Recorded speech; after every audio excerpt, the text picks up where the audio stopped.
Did you ever know somebody or come into contact with someone who everything that happens to them is the biggest deal ever? You know, they could be a friend, it could be a family member, it could be a spouse, it could be, I don't even know, it could be anybody. Coworker. And just every time they tell a story about something that happened in their life, it's just like, oh my goodness, it's the worst thing, or it's the best thing, or everything is just to the extreme. Nothing ever just happens. Everything occurs. We'll put it that way. Those types of people just drive me nuts because their stories start to lose meaning. You start to stop listening to them because it's like, oh boy, here they go again. Just going to tell another story about a mundane... The thing is, the stuff that they're talking about to anybody else, or to most other people, is a mundane, everyday occurrence.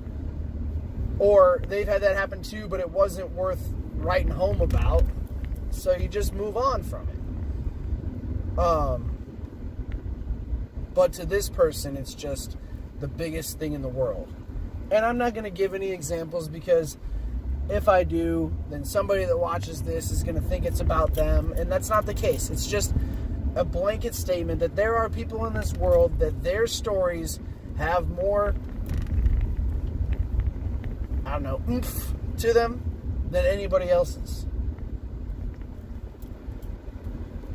And that way, if something really big happens, like something that is a big deal, happens to this person, you don't really know. Because they treat every situation the same way.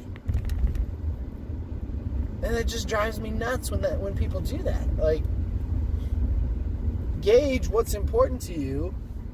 Tell me your story based on the actual value of what you're saying.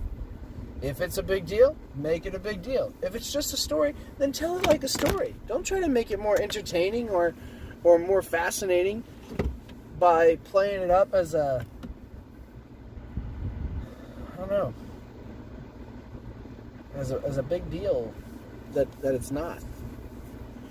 Kind of the boy who cried wolf situation, you know? If you make everything a problem, then nothing is a problem. So don't do that. I'll talk to you tomorrow.